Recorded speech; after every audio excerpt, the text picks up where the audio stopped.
নমস্কার বন্ধুরা, সুমিজ কিচেনে আপনাদের সবাইকে অনেক অনেক স্বাগত। চলে এসেছি অনেকদিন পর কই মাছের সুস্বাদু একটা রেসিপি নিয়ে। আজকে আমি শেয়ার করব কই মাছের তেল ঝাল। চলুন তাহলে রান্নার দিকে যাওয়া যাক। প্রথমে এখানে আমি নিয়েছি বড় সাইজের দুটো কই মাছ, যেটা আমি আগে থেকেই ভালোভাবে কেটে ধুয়ে পরিষ্কার করে নিয়েছি। এবার মাছের গায়ে লবণ আর 1 চামচ হলুদ গুঁড়ো দিয়ে ভালোভাবে মাখিয়ে নেব।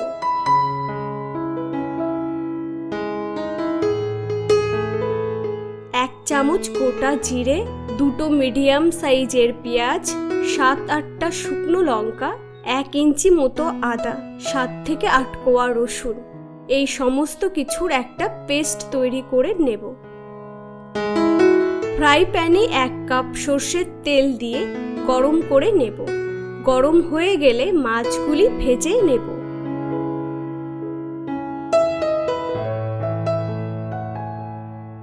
খুব বেশি কড়া করে ভাজার দরকার নেই, হালকা এপিট ওপিট ভেজে নিলেই হবে। আমি মাছগুলি 2 থেকে 3 মিনিট ভেজেই তুলে নিচ্ছি।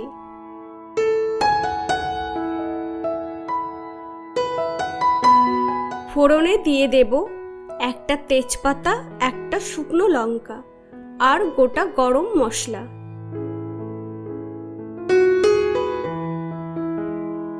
হালকা নেড়ে নিয়ে দিয়ে দেব 1 চা চামচ গোটা জিরে।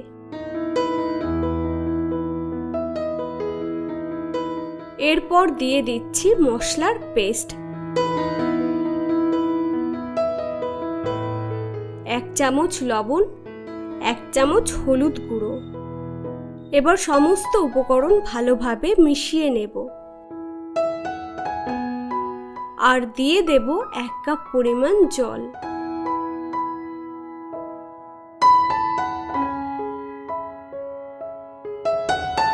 একটা টমেটো কুচি দিয়ে দিচ্ছি। মশলা 5 থেকে 6 মিনিট ভালো করে কষিয়ে নেব। এরপর দিয়ে দেব ভেজে রাখা কই মাছ।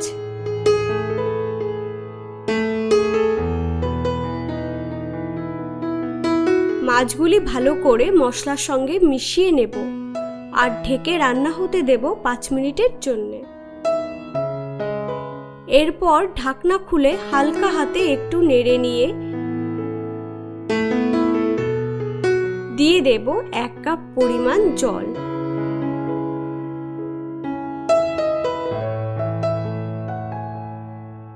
আর 4টে চেরা কাঁচা লঙ্কা।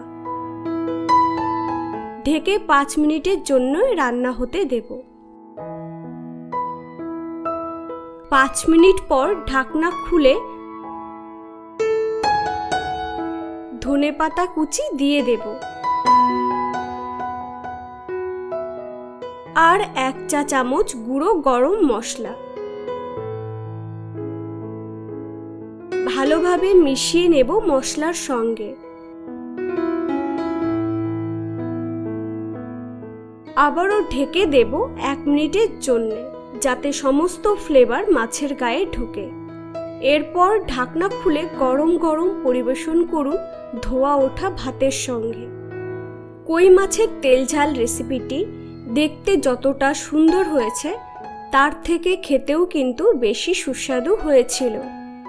আপনারাও বাড়িতে এইভাবে অবশ্যই একবার রান্না করবেন। আশা রাখছি সকলেই অনেক পছন্দ করবে। সম্পূর্ণ ভিডিওটি দেখার জন্য অসংখ্য ধন্যবাদ। ভিডিওটি ভালো লাগলে অবশ্যই একটা লাইক কমেন্ট করে চ্যানেলটি সাবস্ক্রাইব করবেন। দেখা হচ্ছে অন্য কোনো ভিডিওতে। ধন্যবাদ।